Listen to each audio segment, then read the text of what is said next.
Hola, ¿qué tal? Buenas noches, shoppers. Mi nombre es Eduardo Plus 21. Bienvenido a tu programa Personal Shopper Inmobiliario, en donde hemos tratado todos y cada uno de los temas relevantes para que tú puedas comprar una o varias propiedades. Lo más importante es que tú puedas definir un propósito, una línea de compra y sobre todo toda una estrategia para que puedas llevar a buen término tu objetivo de compra. De hecho, por eso hemos subcatalogado esta serie como juega el Monopoly de la vida, en donde te tomamos de la mano para que tomes en cuenta todos y cada uno de los elementos. Por ejemplo, los días lunes tenemos tema de la semana. Los días martes hablamos acerca de la tarjeta de la fortuna, que, por ejemplo, en el caso del Monopoly, si tú lo has jugado, llegas a un cuadrante, conforme tú vas girando el tablero de la vida, caes un momento en donde tienes que levantar la tarjeta de la fortuna. Puede ser una buena noticia o una mala noticia. Sin embargo, los días martes hablamos de muy buenas noticias porque presentamos diferentes alternativas para que tú puedas mejorar tus finanzas, mejorar tu economía y, ¿por qué no?, a través de una mejor capitalización, poder adquirir un mejor inmueble o poder lograr un mejor estilo de vida. Los días miércoles tenemos invitado especial. La primera semana tuvimos a Natalia Ochoa. Ella es una personal shopper. Ella es, digamos, mi colega, nada más que ella en la parte del aspecto de la imagen de personal. Luego la semana pasada tuvimos a Gaby, y que ella es una broker hipotecaria, y a Mili, que ella es una inmobiliaria, también experta en finanzas, y estuvimos hablando acerca de las repercusiones que tiene el no planear una compra o no planear adecuadamente la ruta de compra o el proceso de compra, porque si bien es muy importante, es muy emocionante, pero también si no tenemos una buena estrategia, una adecuada planeación financiera, pues también nos puede traer una serie de repercusiones. Luego, los días jueves, hablamos directamente a los propietarios. Si bien la intención es poder hablar, que todo este programa vaya abordado para los compradores, los días jueves hablamos especialmente para los propietarios de inmuebles. La primera semana tuvimos las 7 cosas importantes a tomar en cuenta para poder vender un inmueble. La semana pasada hablamos acerca de los documentos más importantes para que tú puedas vender tu inmueble, y es bien importante tener una noción, sobre todo porque cada inmueble es una historia diferente, tiene condiciones diferentes, inclusive empezando desde su propia historia, pero además tiene que ver mucho el municipio o la delegación en la que está, porque cada municipio, cada delegación cuenta con diferentes requisitos, impuestos, circunstancias, en fin, procesos, y además, pues inclusive cada notario, porque cada notario tiene su propio criterio, como básicamente ellos son obligados solidarios del proceso y además están con su firma avalando todo el proceso. Cada uno dictamina qué es lo importante que se debe de cubrir para que se lleve a buen término la finalización de una traslación de propiedad, en este caso a través del contrato de compra-venta. Y bueno, pues esta semana es muy interesante. Este tema es uno de los que más me apasiona porque hablamos sobre finanzas personales, y esto es clave porque ¿quién nos enseña educación financiera? Creo que muy pocos lo llegan a recibir, o inclusive cuando lo recibimos es porque tenemos una autoexploración o una autoeducación, y bueno, pues solamente aprendiendo a través de los golpes de la vida. Yo creo que es la mejor forma de aprender, que captas un poco de información, la pones a prueba, te caes, vuelves a aprender y vuelves a crecer en el intento, y obviamente es parte de ese crecimiento y evolución. Y bueno, pues vamos a comenzar. El día de hoy vamos a hablar sobre finanzas personales, pero esto enfocado a bienes inmuebles. Vamos a aumentar la pantalla. Muy bien. A ver. Voy a corregir la imagen. Sí, perfecto, ya. Ok. Vamos a hablar sobre finanzas personales enfocado a la adquisición de bienes inmuebles. Déjame hacer unos ajustes aquí. Y bueno, pues, en términos de finanzas personales, es bien importante estar enfocados en la parte de la motivación. No estamos hablando acerca de esa motivación en donde viene un orador y te levanta de la silla y hace que des de palmadas y que te emociones y que cambies tu estado de ánimo. No, en realidad la vida nos demuestra, o la vida en realidad te está arrastrando hacia algún lugar. La pregunta es ¿hacia dónde? Y motivación precisamente viene esa palabra que se llama movimiento, motivos, que es movimiento, y el sufijo ción, que es acción. No es otra cosa más que motivación, es el motivo o razón que provoca la realización u omisión de una acción. O sea, básicamente, motivación proviene de movimiento. Querido Shopper, ¿a ti qué es lo que te mueve? ¿Qué es lo que te motiva? Hay dos fuentes hay dos fuentes de motivación. Uno es la inspiración. Claro, por ejemplo, aquí en el caso de este corredor, vemos que está súper motivado en ganar la carrera y de seguir adelante y alcanzar la meta y ya está saboreando el triunfo, o inclusive en esta imagen, si te fijas, se está voltando hacia atrás. ¿Por qué? Porque está desesperado, porque vienen los demás atrás de él y entonces está corriendo. Entonces, ¿esta escena te parece familiar? ¿Sabes de alguien que esté corriendo porque ahí vienen los deudores, y ahí viene el banco, y ahí vienen los abogados, y ahí viene Hacienda, y sí, ¿verdad? Esa es la desesperación. Estas son las dos razones. La inspiración, por ejemplo, pueden ser tus metas, tus seres queridos, otras personas, claro, otras personas que te inspiran, personas que están logrando el éxito, que están saliendo adelante a pesar de las circunstancias difíciles, y tú piensas, si él puede, yo puedo. Y razones vulgares puede ser, por ejemplo, bueno, hay una historia que me encanta de un filósofo de negocios que se llama Jim Rohn. Él lo menciona como razones vulgares, porque también puede ser una motivación el hecho de que quieras comprar y demostrarle al mundo algo. Cuando dije comprar es porque él platica de la anécdota que en algún momento en su juventud llegaron unas niñas de los Boy Scouts, le tocaron el timbre y con unos ojos hermosos le dijeron, señor, disculpe, ¿a usted le gustaría comprar estos caramelos para ayudar a los niños de nuestra fundación? Y él tenía unas ganas de comprar esos caramelos para apoyarlos. Sin embargo, al momento de meter su mano en el bolsillo, le ayudó a recordar su situación financiera. No contaba con ni un solo centavo. Le dio pena reconocerlo y les dijo a estas pobres niñas que ya les había comprado suficientes caramelos y que no las podía apoyar en esta ocasión. Sin embargo, al momento de cerrar la puerta, vio cómo se iban alejando las niñas y terminó rendido en llanto de la desesperación, de la frustración, y entonces fue el momento de decir, ya basta. Muchas veces ese es un poderoso detonante cuando tú dices, hasta aquí, o ya basta, es el momento cuando tú comenzarás a hacer verdaderos cambios, porque ya has sufrido lo suficiente para empezar a moverte. La otra es la desesperación, que puede ser, como te digo, tus deudas, las dificultades, la falta de previsión, el poder de estar quebrado también es un factor motivante. De hecho, hay un libro de Diamond John que te recomiendo que le eches un vistazo porque es un poder, o sea, hasta que no suceda algo definitivo en tu vida es cuando, como te comento, empieza el poder, ya llega el momento del ya basta, hasta aquí. Mira, ahorita que se está acabando el año, es muy buen momento para que, inclusive, bueno, no quiero llegar a este punto trágico, pero sí, ya basta de a lo mejor no alimentarme bien, o no de cuidar mis finanzas, o no de tener metas, o no de tener el estilo de vida que a mí me gustaría para mí y mis seres queridos. Y bueno, en estas dos circunstancias, la inspiración o la desesperación, hay un factor clave. ¿Quieres saber cuál es? Es el estrés, ¿sí? Hay dos tipos de estrés. Uno es el distrés, que es el malo, el que te presiona, el que te angustia, inclusive te baja las defensas hasta el grado que te puedes enfermar.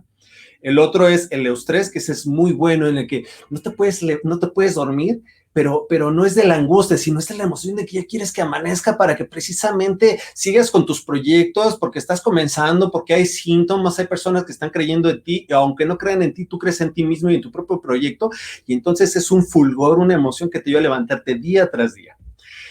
Aquí es un punto muy importante para enfocarte en lo importante antes de que se vuelva urgente. Sí, o sea, procura que sea siempre eustrés antes de que se vuelva distrés.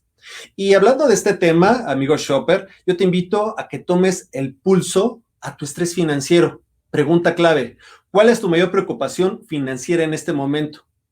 Por favor, detente un momento califica esa preocupación en un grado de intensidad del 1 al 10, 1 como mínimo y el 10 como un estrés máximo. Esto obviamente es algo subjetivo, es algo propio, pero te va a permitir determinar cómo estás en este momento y sobre todo decidir si tú quieres seguir así o quieres hacer algo para decir, ya basta. ¿Ya lo pensaste? Mira, dos ejemplos. Por ejemplo, puede ser pagar la suscripción de mi Netflix. Yo pensé en eso. Y pues la verdad es que mi nivel es 1. Estoy bastante relajado. Mira, Netflix no es tan importante. Nada más veo una serie o un capítulo de una serie cada de vez en cuando.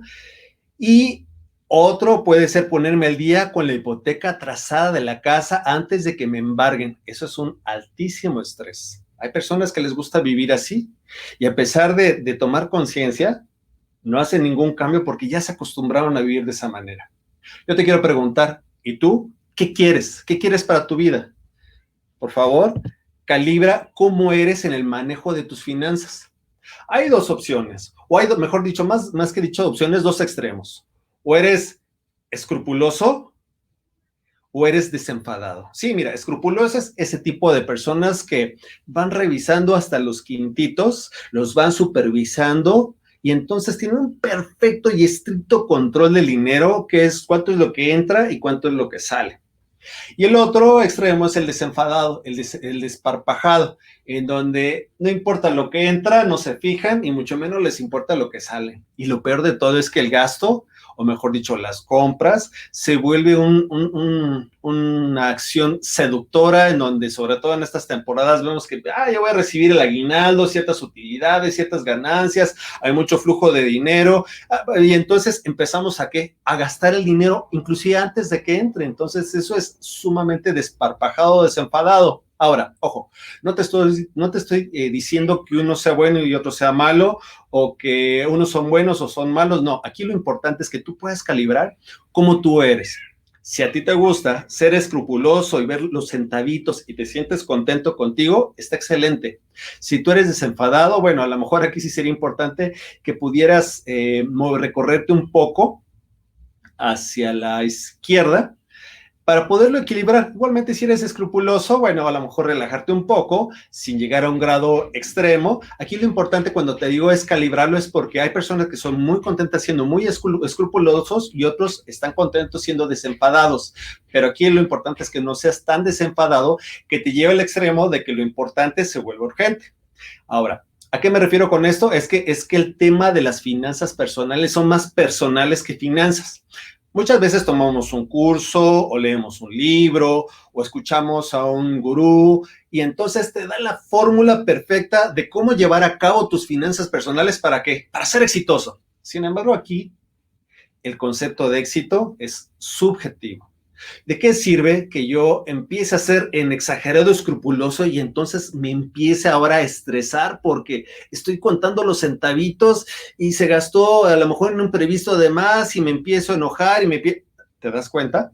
Entonces, aquí es bien importante que tú puedas identificar cómo eres para que entonces puedas elegir la fórmula o el esquema o sobre todo la estructura que te pueda llegar a ese objetivo que tú quieres llegar, que es de lo que vamos a hablar. Así es que, ¿tú qué quieres? Finanzas personales.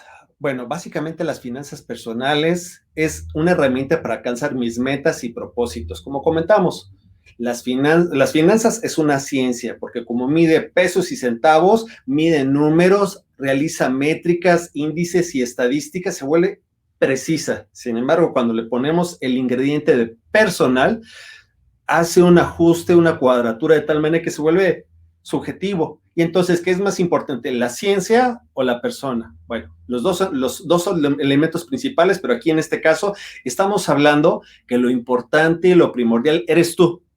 Eres tú en donde puedas utilizar esta herramienta para que tú puedas alcanzar un objetivo principal.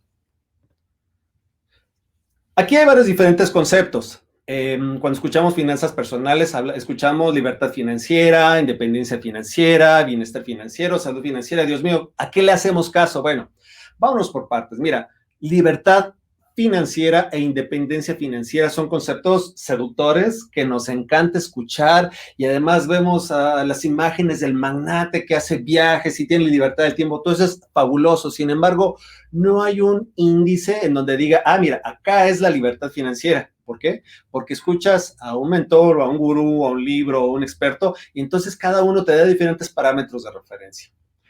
Entonces se vuelve igual subjetivo y además hasta estresante porque podemos llegar a ese grado de, yo no estoy haciendo la fórmula, me está costando trabajo, yo no tengo estos hábitos, y entonces uno se empieza a perder y a confundir y tira toda la basura. Es como, ¿te suena familiar? Como la comida. Digo, no soy un experto ni estoy invitando a que no lleves control de la alimentación. Por supuesto que lleva que llevar un control de la alimentación, pero aquí lo importante es tomar o poder confeccionar un plan adecuado a tus necesidades. Por eso me encanta ser personal shopper inmobiliario, porque cuando uno es un personal shopper, tomamos las medidas, tus gustos, tu personalidad, tus puntos débiles, pero sobre todo tus puntos fuertes, lo que son tus anhelos y tus metas para poder, ¿qué? Hacer un traje a la medida. Y este traje a la medida, entonces te lo pones, lo sientes confortable, puedes andar a gusto con él. Y en este tema de las finanzas personales es exactamente el mismo. O sea, poder encontrar los parámetros en donde aquí digas, aquí esto es lo mío, esto es lo que me encanta, es aquí donde me siento tranquilo y donde me siento en paz. Bienestar financiero. Bienestar financiero, hablamos, bueno, ahorita lo vamos a hablar específicamente, pero tiene que ver con tiempo, libertad, seguridad, comodidad, libertad, y la salud financiera es exactamente que la salud física, o sea, son todas aquellas acciones que yo implemento para estar tranquilo, estar estable, tanto en el presente, pero sobre todo que a largo plazo. Mira, vámonos por partes. Bienestar financiero. Bienestar financiero, hablamos de seguridad y hablamos de libertad, tanto presente como futuro. El pasado, bueno, mira, pasado pisado, pero aquí lo importante del pasado es utilizarlo como parámetro de referencia para yo aprender, observarme, captar cuáles fueron mis deficiencias, mis áreas de oportunidad para poderlas mejorar, para poder tener una mucho mejor administración de todo lo que ha sido mis recursos. Los principales recursos con los que contamos es el tiempo y es el dinero. Pero el principal de todos es el tiempo. Entonces, por eso hablamos de presente, futuro y en el bienestar financiero, que es en donde encontramos esta tranquilidad y llegamos a ese punto subjetivo, es encontrar la seguridad y además esa expansión o esa libertad.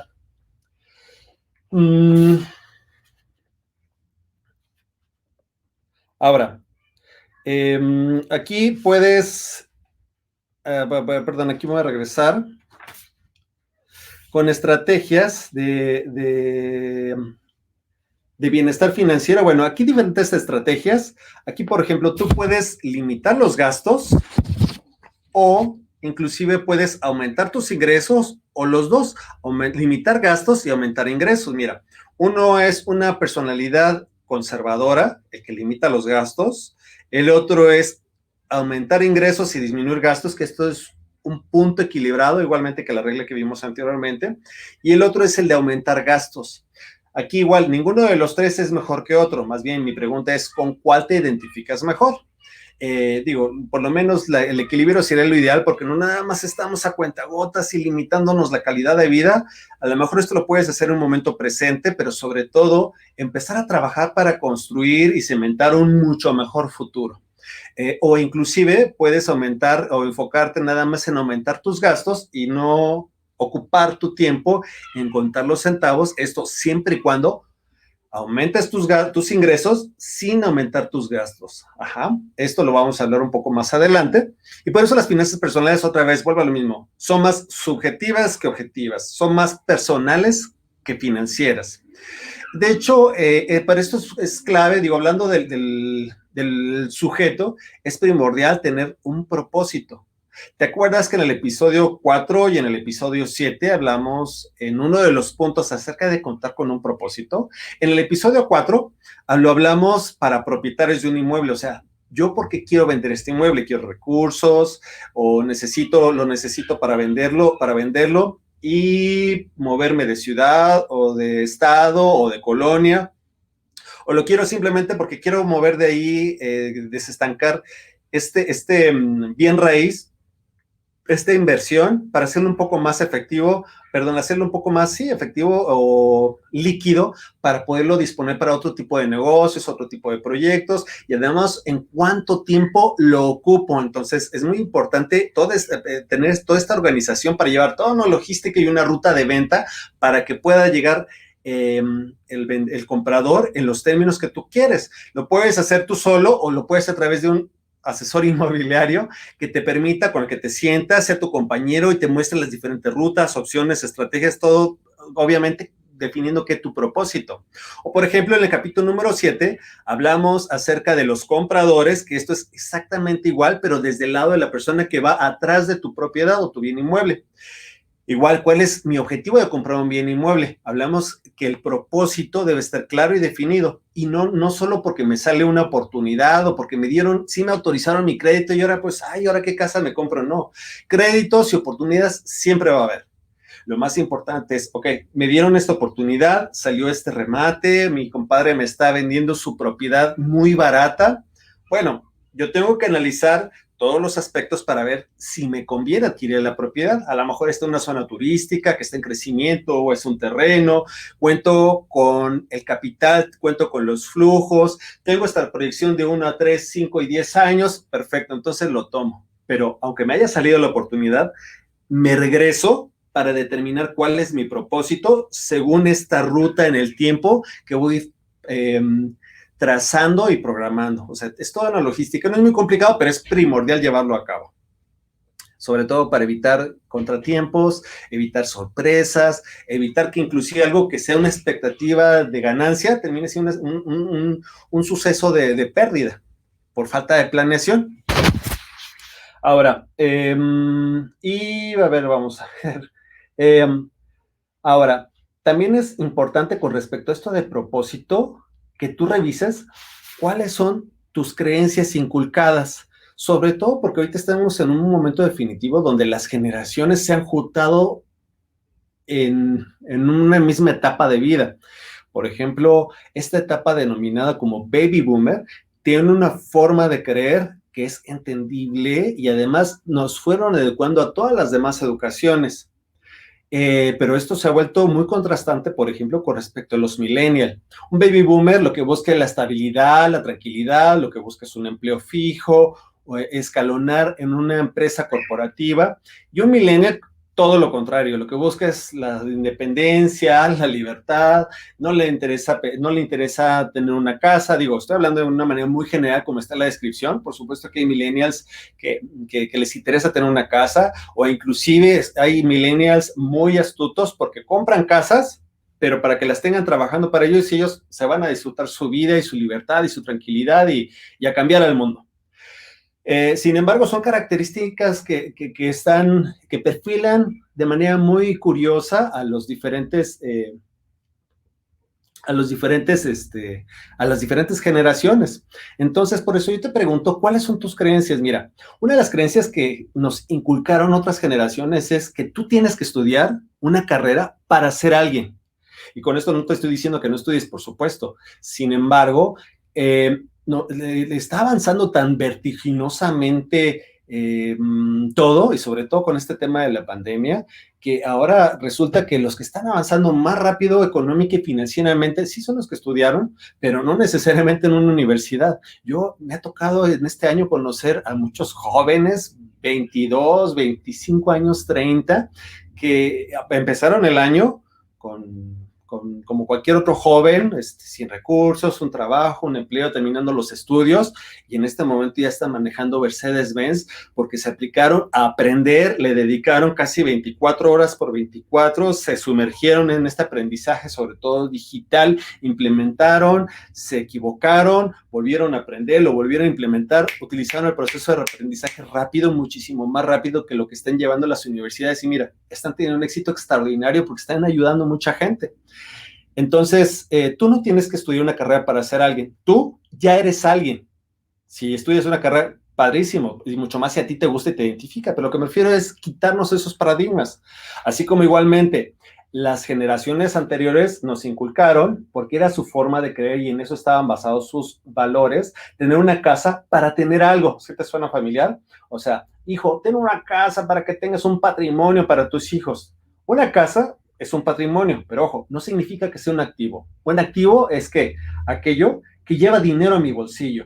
Pero si yo vivo en ella, entonces es un artículo de consumo. Y como artículo de consumo está perdiendo su valor porque me está generando gastos. El impuesto predial, el agua y otra serie de elementos que hay que tomar en cuenta. Por ejemplo, el costo de oportunidad. Ahorita lo vamos a hablar. Y otra idea que también nos llegaron a sembrar las otras generaciones, y como te comento, eso es algo bello de su parte porque les importamos y porque ellos así vivieron la vida. Sin embargo, lo que es en este momento no significa que sea una realidad, es formar una familia para ser alguien que se realiza en algo. Hay personas que tienen la vocación de soltería y son felices y son plenos y además son responsables porque se dan cuenta que no podrían llevar una familia. O inclusive hay personas del mismo sexo que son parejas y son felices y esa es su familia y está perfecto. Digo, antes de las generaciones anteriores lo veían raro, extraño. Entiendo que ha sido diferente, sin embargo, nos hemos estado abriendo al entendimiento y por eso estas ideas que te estoy planteando es simplemente para poder quitarnos un peso de encima, más bien quitarte un peso de encima. O sea, yo lo que te quiero invitar es a que te cuestiones, ¿tú realmente qué quieres? O sea, ¿tú realmente quieres una casa? ¿La necesitas? ¿Es un sueño válido, legítimo tuyo o es algo que te hayan inculcado? Mira, ¿quién te lo dice? Un personal shopper inmobiliario te debería estar diciendo, no, compra casas, sí. Bueno, mira, yo te puedo proponer que compras casas, pero no necesariamente para que habites, sino para que sea tu forma o tu instrumento de inversión. Si quieres también para evitarlo, qué maravilloso es que me hables por teléfono y me digas, oye, ayúdame a conseguir la casa de mis sueños. Por supuesto, eso es maravilloso y también lo puedo hacer. O todavía mucho más allá, ampliando la visión y la invitación que te estoy haciendo para que puedas abrir tus horizontes es, no es mi casa, es, oye, ayúdame a conseguir la casa de los sueños de mis papás. Y entonces, ¿sabes qué? Eso es fabuloso porque estás ampliando tu horizonte y todos tus esquemas y te estás saliendo de la caja y a lo mejor en este momento no tienes el presupuesto, pero precisamente es sentarse, revisar las opciones, las formas de financiación o las otras formas, aunque uno puede hacerse de recursos precisamente para alcanzar tus metas. Aquí lo más importante de todo es pues que tus acciones estén enfocadas a uno y a un solo propósito, que tú seas feliz y tú estés en paz. ¿Te das cuenta?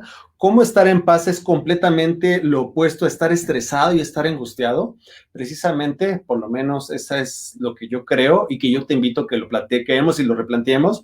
De que digo, a final de cuentas, hablábamos del estrés financiero, ¿te acuerdas? De la motivación, que es la inspiración o la desesperación. Oye, ¿a ti te gusta estar desesperado por estar haciendo pagos y las universidades y estar pagando el mantenimiento de una casa que a lo mejor ni ocupas y no te está generando ingresos? Y entonces viene Hacienda y las deudas y la empresa está teniendo problemas y ¡ah! ¿Me explico?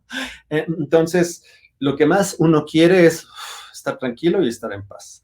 Dentro de esta tranquilidad y esta paz, por supuesto, uno puede tener una vida súper activa, súper emocionante dentro de este estrés que no te deja dormir porque estás apasionado haciendo lo que tu espíritu, tu ser te dicta. Y entonces, por eso lo importante es que las finanzas solamente sean la herramienta que a ti te permita llegar a los objetivos que tú y solamente tú estás determinando.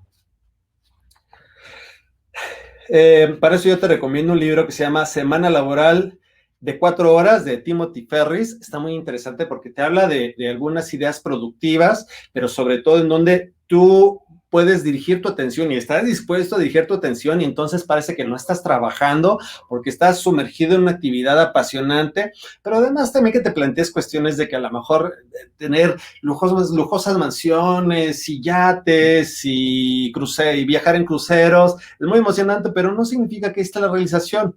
Entonces te invita a reflexionar todo esto, o sea, precisamente a ponderar o a calibrarte tú dónde estás ubicado, qué tanto sí, qué tanto no, qué tanto con lo que tienes y puedes ir construyendo lo que quieres, te permita vivir feliz y vivir en paz. Timothy Ferris, la semana laboral de 4 horas. Y en este punto yo te invito a hacer un ejercicio breve. Date un breve espacio de silencio para que quites todos tus pensamientos y escudriñes estas ideas para que tú seas el que elija legítimamente qué tipo de jugador quieres. Si quieres una casa, si quieres una casa para vivir, o si quieres o muchas casas para invertir, o sea, para ponerles inversión, o si quieres estudiar o seguir estudiando, o si quieres una familia, o tú qué es lo que quieres. Y sobre todo, ¿dónde te gustaría estar en los próximos días, semanas y años para estar viviendo de manera bella y vertiginosa tu vida? Y bueno, pues hay diferentes formas de evaluar nuestras finanzas personales. Una es la subjetiva, la otra es la objetiva y la otra es la relativa. Mira, la subjetiva tiene que ver con el sujeto, o sea, con tu propio nivel de satisfacción personal. Y eso tiene que ver con tus creencias, aprendizajes inconscientes, guiones mentales acerca del dinero. Hay personas que piensan, ay, el dinero es malo. Pero bueno, ¿qué tanto dinero es poco? Inclusive hay personas que tienen un muy buen estatus y sienten que es poco y están angustiados. Entonces, todo este tipo de señales, te digo, te ayudan a calibrar y a darte cuenta, independientemente de las circunstancias externas, o sea, cómo estoy en este momento y cómo me siento. El segundo parámetro a tomar en cuenta es el objetivo. Y aquí sí es fácil utilizar las métricas. Por ejemplo, ¿a cuánto ascienden tus ingresos? ¿A cuánto ascienden tus bienes? ¿A cuánto asciende tu deuda? ¿Y a cuánto asciende todo tu patrimonio completo? ¿A cuánto suma? Y la tercera es la relativa. Sobre todo es ¿con quién me comparo? Sí, lo relativo es, bueno, yo soy rico con respecto a quién, yo soy pobre con respecto a quién. Yo puedo tener una residencia en Polanco y una casa en Pedregal, y puedo tener mi humilde cabaña en Tequesquitengo y otra casa que ni siquiera he ido a ver en Tequisquiapan, pero aún así me siento pobre. ¿Frente a quién? Frente a Bill Gates, o no se diga, frente a Jeff Bezos, que es el dueño de Amazon, que estas últimas temporadas ha estado escalonando. Entonces, o inclusive yo me puedo sentir estresado porque yo tengo una muy buena posición con respecto a mí mismo, me siento satisfecho, me siento tranquilo, no tengo deudas, tengo proyectos, pero volteo a ver otro tipo de magnates que veo sus casas, sus edificios, veo sus jets, y entonces empiezo a sentir una angustia y un estrés. Aquí lo importante es que este parámetro relativo no te midas con alguien que esté fuera de tu alcance, sino mídete con alguien que sea cercano a ti, y ni siquiera que sea por un tema competitivo, sino sobre todo inspiracional. Mira, él está aquí, bueno, esto me permite seguir avanzando para dirigirme hacia ella. Y esto es padre porque lo único que hace es que tú te estires. ¿Para qué? Para convertirte en una mejor versión de ti mismo. Bueno, y aquí es bien importante que partas de tus recursos actuales. O sea, ¿cuáles son tus recursos actuales? A ver, aquí ya me perdí un poco. Sí, claro. Vamos a ver. Ahora, crea un plan financiero, pero para crear un plan financiero, yo te sugiero que establezcas metas a largo y a corto plazo. Y ya una vez que tengas metas que sean coherentes, o sea, hacia dónde voy un año, que además sea un pequeño escalón hacia 3 años, y sea otro escalón hacia los 5 años, y otro escalón que sea hacia los 10 años, por eso llevan esta coherencia. Como yo ya estoy proyectado, me vuelvo a regresar y es donde estoy ahora para poder establecer un plan de 90 días. ¿Qué es este plan de 90 días? Es toda la serie de actividades y acciones y hábitos que tengo que implementar para alcanzar esa meta a un año, a 3 años, a 5 años y a 10 años. Pero mucho ojo, debes de partir de tus recursos actuales. ¿Cuáles son tus recursos actuales? 1, lo que sé, qué conocimientos tienes, qué estudios previos tienes, universitarios o por tu propia cuenta, inclusive aptitudes, habilidades o o bueno, sí, dones o habilidades, o inclusive si sabes carpintería o un poco de cocina, en fin, o sea, eso también funciona. Punto número dos, lo que tengo, ¿qué es lo que con lo que cuentas? A lo mejor estás, que quieres proyectarte como un exitoso empresario, restaurantero, pero mira, yo nada más sé hacer este tipo de preparado, nada más tengo una parrilla, una cocina que no es la gran cocina, pero bueno, con esto puedo partir. Y número tres, lo que puedo, nada más dispongo de este tiempo, de estos recursos, me puedo capacitar, pero hasta este límite, y entonces con este juego, con lo que sé, lo que tengo y lo que puedo ahora sí que pivotear hacia donde quiero llegar. Entonces, vamos a hacer este siguiente ejercicio en donde te pido que escribas en un sitio donde tú puedas estar editando, ya sea un cuaderno o ya sea un pizarrón o en tu mismo celular, un lugar donde puedas estar editando y revisando constantemente estas preguntas bases. 5 objetivos por cada plazo meta. O sea, pregúntate dónde te gustaría estar de aquí a un año, a 3 años, a 5 años y 10 años. 5, o sea, 5 objetivos a 10 años, 5 a 5 años, 5 objetivos a 3 años y 5 objetivos a un año. Acuérdate, deben de llevar coherencia. Ahora, con una meta ya teniendo establecida y trazada, hay que revisar cómo tomamos decisiones financieras. Ahora sí, nos salimos de la parte completamente subjetiva para empezar a meter elementos y herramientas objetivas. Por ejemplo, en el tema de decisiones, en el tema de finanzas personales, hay que revisar cuáles son tus decisiones de consumo, de ahorro, de endeudamiento, de inversión y de administración de riesgos. Esto es prioritario porque muchas veces tomamos decisiones sin ser completamente conscientes por qué lo hacemos y al ratito te arrepientes de hacer una compra o de haber tomado una decisión y ya no es tan fácil poder detractarte. Entonces, es bien importante tomar en cuenta toda esta serie de elementos. Por ejemplo, observa tu comportamiento de gasto.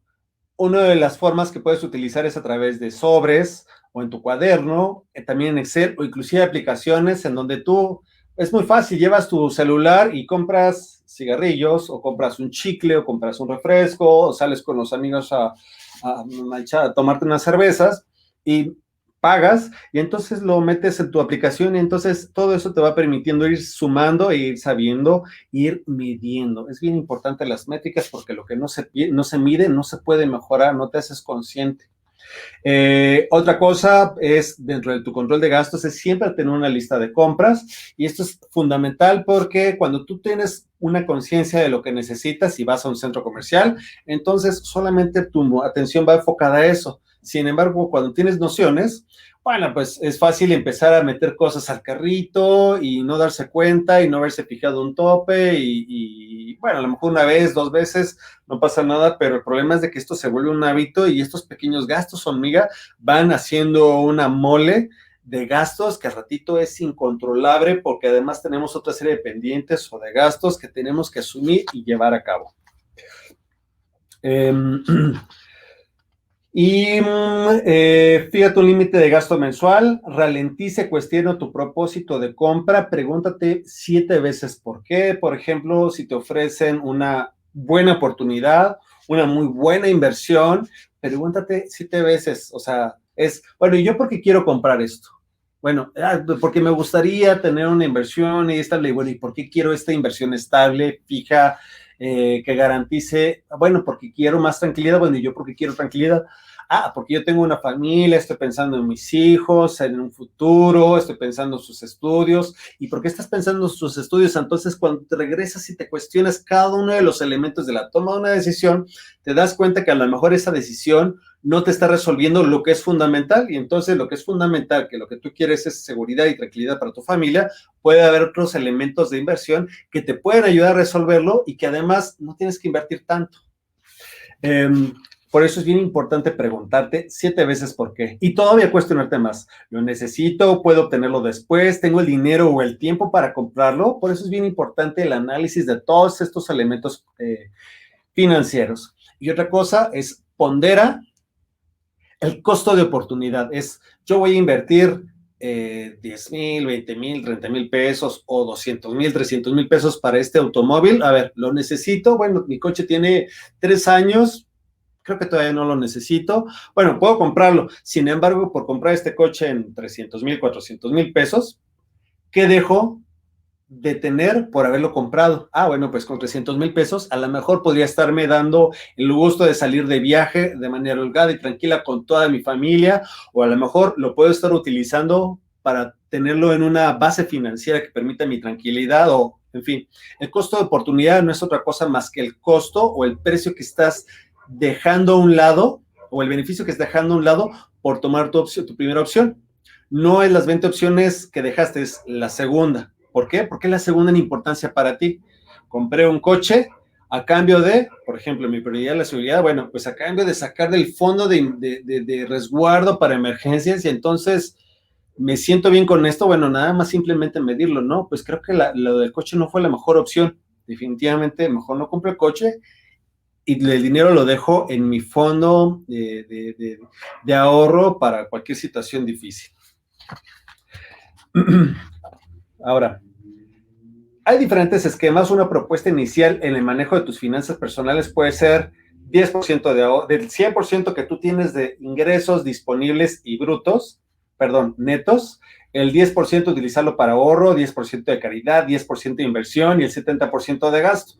Ojo, esto nada más es una propuesta. Acuérdate que esto es mucho más personal, o sea, si tú te identificas con esto, que una regla establecida. Sin embargo, es una muy buena idea porque mira, el 10% que tú ingresas no es mucho y no es poco, pero sin embargo, al tú ahorrar te va a ayudar a tener tranquilidad y esa seguridad que tú o cualquiera puede anhelar, sobre todo en momentos difíciles. Mira, ahorita estos momentos nos ha hecho reflexionar la importancia de tener fuentes o de tener plataformas en donde nos permita sentir tranquilos.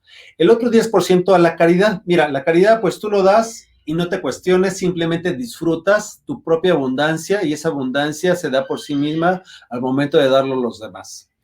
Mira, a lo mejor esto no te da seguridad, pero pues es una forma de darte felicidad. ¿No te ha tocado de que, por ejemplo, invitas a un vagabundo a comer y te sientas con él y no nada más le invitas, no nada más es la comida o el tiempo, sino tiempo de tu vida, y que a ese pobre hombre nadie lo escucha, nadie lo entiende, y es un rato que le estás regalando a él, pero que te estás regalando a ti mismo? Es una belleza, es una verdadera abundancia el hecho de serlo, y entonces, como dice por ahí un maestro, no es el bolillo que me como y que me guardo, sino es el bolillo que comparto, no importa sea un bolillo o sea una comida, o sea, inclusive la oportunidad de extenderle a alguien la mano que tiene la capacidad, la disponibilidad para formar un negocio o o plantearse una ruta diferente para mejorar su vida. Y el otro 10% de inversión en este primer esquema, el 10% de inversión, inclusive puede ser inversión especulativa en donde tú implementes, y si lo pierdes, de antemano sabes que no pasa nada porque estás aprendiendo. En el momento de estar implementando, no hay gran maestro que la implementación, porque una cosa es lo que dicen los libros, los autores, los mentores o inclusive las aulas, y otra cosa es la realidad. Hay ciertos elementos que tú los tomas de referencia, pero cuando ¡pum!, los pones en práctica, ¿qué sucede? Sabes que necesitan un cierto ajuste, sobre todo porque en estos momentos se está actualizando la información, los parámetros, los algoritmos con tanta vertiginosidad que es muy importante que la mejor manera de estar aprendiendo es en la implementación. Y la siguiente propuesta es cuando ya estás en una posición más holgada, es un 10% de ahorro, 10% de caridad, gasto un 10% y el 100%, el 70%, ¡pum!, en inversión. Yo te quiero preguntar, amigo shopper, ¿cómo sería tu vida en cuanto todo tu flujo de ingresos esté destinado en esta segunda opción? ¿Sabes quién lo hace así? Los principales magnates, o mejor dicho, las personas más ricas del planeta. Uno de ellos es Carlos Slim. Tú escuchas cuánto es lo que él se dota de sueldo. No me acuerdo, hace un par de años escuché que eran como 500,000 pesos. A lo mejor tú puedes decir 1,000,000. Pueden ser 5 millones que se dé de ingreso mensual, pero eso no es nada en comparación de la base financiera que él tiene. Y todo esto lo que hace simplemente es que se está auto reciclando y reinvirtiendo para que siga creciendo su base financiera. Y es bellísimo porque a través de esa forma de llevar sus empresas, por supuesto, apoya a muchas más personas en tener un empleo, en tener fundaciones, en mover la economía, en fin. Imagínate que tú seas el siguiente Carlos Slim. Y seguramente has oído hablar de este término del cuadrante del flujo de dinero. eh, Seguramente tú has oído hablar de esto del cuadrante del flujo de dinero, en donde hay 4 esquemas, en donde uno es el empleado, otro el dueño de negocio, autoempleado y el inversionista. Pero mira, ¿sabes cuál es la principal diferencia? Bueno, para empezar, este cuadrante del flujo de dinero nos permite entender o nos permite analizar de dónde vienen los recursos de dónde vienen mis recursos o mis ingresos. Yo te lo pregunto. A lo mejor nada más tienes un empleo, bueno, pero puedes ser empleado y autoempleado en tus ratos libres. Bueno, perfecto, ya tienes 2 cuadrantes, pero aquí sabes cuál es la clave, la mentalidad, porque cada uno está enfocado en objetivos diferentes, en valores distintos y, por supuesto, en formas de actuar y decidir de manera distinta. Por ejemplo, un empleado, lo que principalmente es la seguridad, cobijarse en un sistema en donde el sistema le pueda dar un suministro constante, fijo, lineal de ingresos.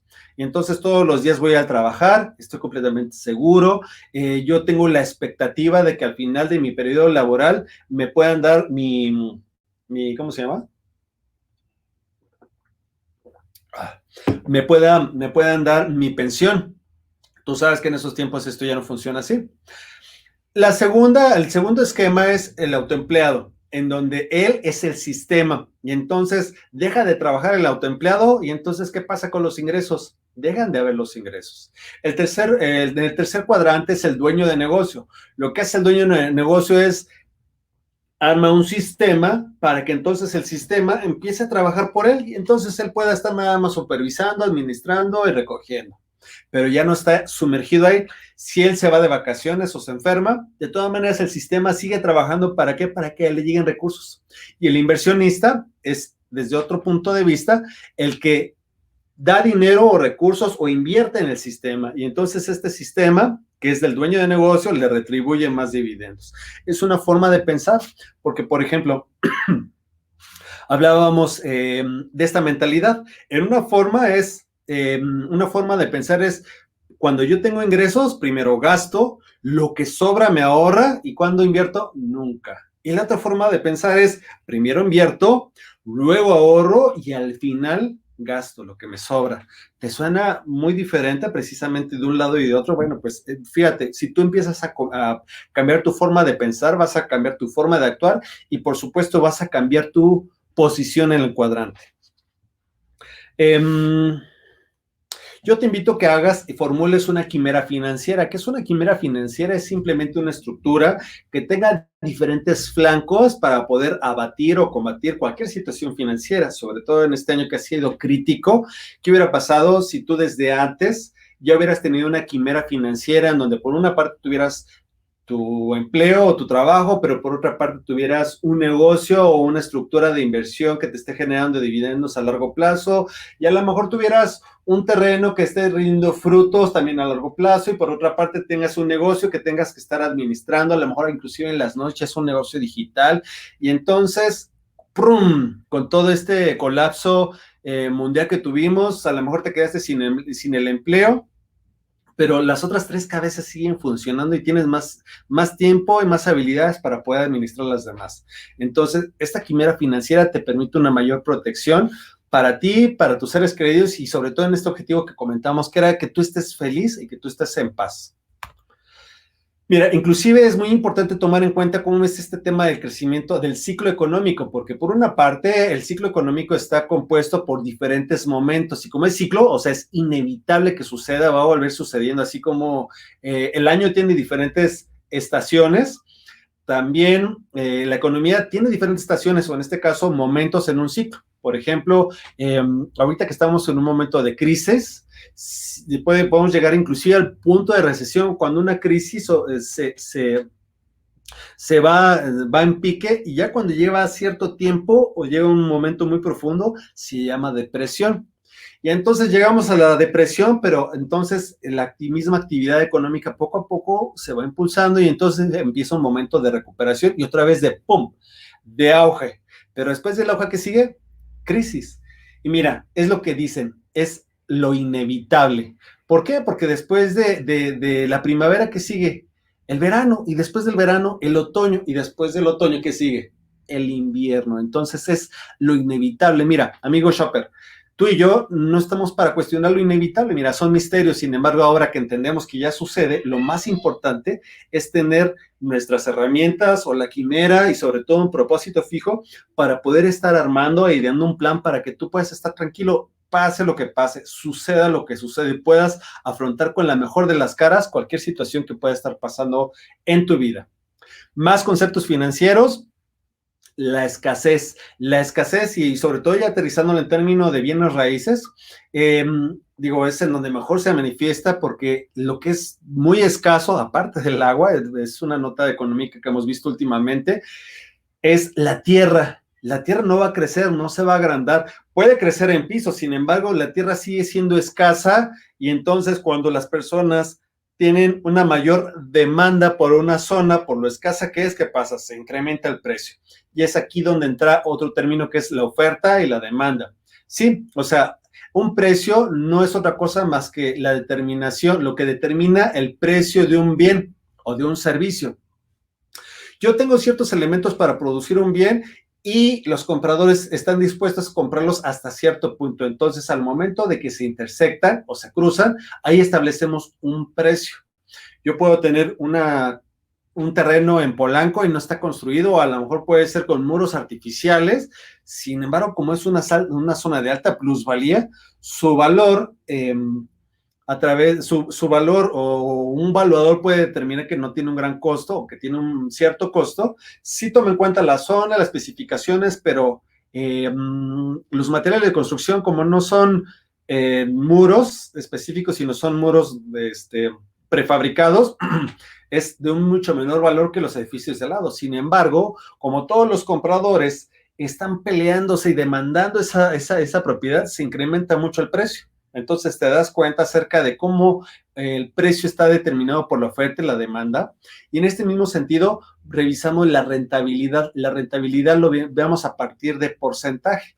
Y es una forma de ver cómo una inversión nos está redituando un porcentaje. Perdón, este es a ver, ya me estoy perdiendo. Sí, esta es la rentabilidad, perdón. Y la costo de oportunidad lo comentamos hace rato, que es la segunda opción que estoy dejando de tener por elegir esta opción. El riesgo es ese elemento en donde qué tan susceptible es que no suceda lo que yo estoy esperando.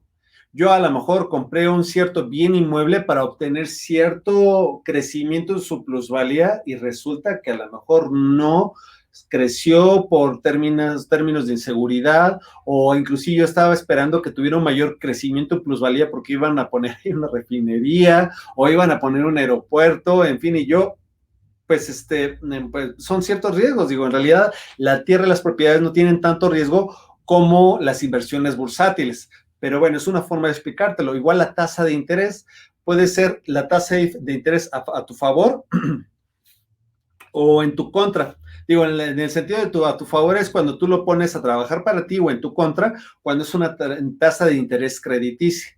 Y en este término de bienes inmuebles, la tasa de interés hipotecaria es muy baja. Estamos hablando que regularmente es un 8, un 12%. Ahorita ha sido todavía mucho menor. Por eso, inclusive, muchas personas están volteando a ver los bienes raíces porque en los créditos están dando una baja tasa de interés y entonces es una muy buena oportunidad siempre y cuando tú tengas un propósito. Si cuentas con los recursos, si cuentas con el flujo financiero o si cuentas con el plan en donde tú compras un bien inmueble y lo pones a trabajar para ti, ya sea para rentar o lo pones para Airbnb o a lo mejor simplemente para poder afianzar un proyecto de desarrollo, wow, fabuloso. Entonces, por supuesto, te puede traer mucho mayores dividendos. Y el flujo de caja no es otra cosa más que la medición de cómo va entrando el dinero y cómo va saliendo para el beneficio de tus objetivos y tus metas. Y bueno, pues ya para terminar, te comparto los elementos generales a la hora de comprar. Ya hablamos acerca de unos conceptos financieros, pero sobre todo este mismo esquema lo vimos desde el primer episodio, ¿te acuerdas? En donde vimos que, por ejemplo, los elementos materiales en bienes raíces, digo, de una manera muy general, por una parte es los terrenos, por otra parte es una casa nueva cuando se la compras un desarrollo, y la otra es una casa en venta, o sea, una casa que ya está usada, sin embargo, yo la compro para diferentes términos o propósitos, ya sea para vivienda o para inversión. Y en este mismo sentido tengo tres cosas o tres objetos y hay diferentes propósitos. Por ejemplo, yo puedo buscar ganar desde la compra. Claro, si yo estoy pensando como una proyección financiera o inclusive como una alternativa B o una alternativa C, en dado caso que termine no siendo para que yo lo compre. O por ejemplo, yo puedo estar comprando una casa o inclusive puedo comprar una casa nueva, pero de todas maneras estoy pensando en hacer algunas adecuaciones o algunas ampliaciones, porque yo la casa la compré barata en estos términos, pero al ampliarla, pues yo en esa ampliación me está ahorrando hasta un 20%, o si es el puro terreno, lo voy construyendo poco a poco, porque mi plan es que de aquí a 5 años o a 10 años irme a vivir para allá, pero de todas maneras el terreno va incrementando su plusvalía. U otro de las formas u objetivos que podemos plantearnos al momento de comprar una propiedad puede ser para vivienda, como lo habíamos comentado, una vivienda es bueno, es un patrimonio, sin embargo es un pasivo, porque lo estás ¿qué? Consumiendo. O también lo puedes utilizar como una inversión. Inversión es solamente cuando te están metiendo dinero a tu bolsillo. Ya hablábamos algunos elementos que puede ser a través de la renta o simplemente un terreno que estás comprando y lo dejas ahí como una inversión patrimonial. Digo, ojo, para que un terreno sea una inversión patrimonial, estamos hablando que en estimado deben de pasar a lo mejor 5 años o más. ¿Por qué? Porque en 5 años se va creciendo mucho la plusvalía. Es muy importante ser bien cuidadoso y selectivo dónde estamos eligiendo el terreno, a lo mejor hacer un poco de investigación de campo del municipio, de la ciudad o de la zona, para conocer qué proyectos van a suceder ahí. Entonces, mira, ahí lo dejas. Es un dinero que tú sabes que no vas a ocupar, que está ahí sembrado y entonces en 5 o en 10 años vas a recuperar eso con creces. Y si lo dejas más tiempo, ni se diga. También puedes revisar un bien inmueble en preventa. Al día viernes de la semana pasada hablábamos de las preventas de Tulum. De hecho, tomamos un caso. Lo más importante es revisar en qué punto, en qué etapa del desarrollo se encuentra, sobre todo cuando todavía no hay nada construido, es donde hay una mayor oportunidad de sacar ventaja del precio de preventa, porque ya cuando ya lo único que hace falta son los detalles y está a punto de entregarse, pues ya es mínimo el porcentaje que puedes tú ganar de la preventa. Eso no significa que no sea una buena idea comprar en preventa, sino simplemente revisar cuál es tu propósito. Si tú simplemente quieres obtener una ganancia de inversión por preventa, bueno, pues lo más importante es comprar prácticamente desde que al desarrollador se le ocurrió la idea. Si tú lo conoces mejor, inclusive le pagas un ticket, y entonces eso le ayuda a la financiarse, empieza a trabajar, empieza a crecer, y entonces ya que está a punto de salir a la venta en general porque ya está construido, lo puedes vender y obtener un 20, un 30% de margen de ganancia. Lo hablábamos en esa ocasión, ¿recuerdas? Pero igual, bueno, no estás pensando en ganar eso, pero sin embargo es una zona turística como Tulum, el proyecto es precioso, la zona está en crecimiento, yo lo puedo comprar para arrendamiento tipo Airbnb o para inquilinos, o bueno, inclusive yo cuento con los recursos pues para que se pueda hacer un bien simplemente de consumo. Bueno, pues ahí lo tengo y no pasa nada, ¿no? Ya hablábamos de renta, hablábamos de crédito, y si puede ser pagado de contado o a través del levantamiento de capital. Esto del levantamiento de capital no es otra cosa más que tomar los recursos de otras personas que me puedan apoyar en mis proyectos y mis emprendimientos. Y bueno, querido shopper, el episodio de hoy estuvo un poco cargado, estuvo denso, pero estuvo bien interesante. Inclusive, créeme que nos hemos extendido mucho más. Si a ti te hubiera gustado obtener más información detallada de algún aspecto, déjame tu comentario, me encantará saberlo. Por lo pronto te comento y te invito el día de mañana, que es el levantar la tarjeta de la fortuna dentro de nuestro tablero de Monopoly. Vamos a hablar del trading. El trading, que es una forma como yo puedo obtener ganancias, no es otra cosa más que entender la inversión, y ahorita que se ha digitalizado todo, se ha vuelto de manera inmediata. Entonces yo desde mi celular puedo estar subiendo y bajando. Ahora, ojo, no es algo que yo promueva, sino per se, sino simplemente es una alternativa más para que tú puedas obtener más recursos y cuando tú compres una o varias propiedades, no sea nada más a través del crédito o a través de tu salario. Imagínate, esto hablábamos de tener diferentes estrategias que puedas implementar un trabajo a través de esta idea de quimera financiera.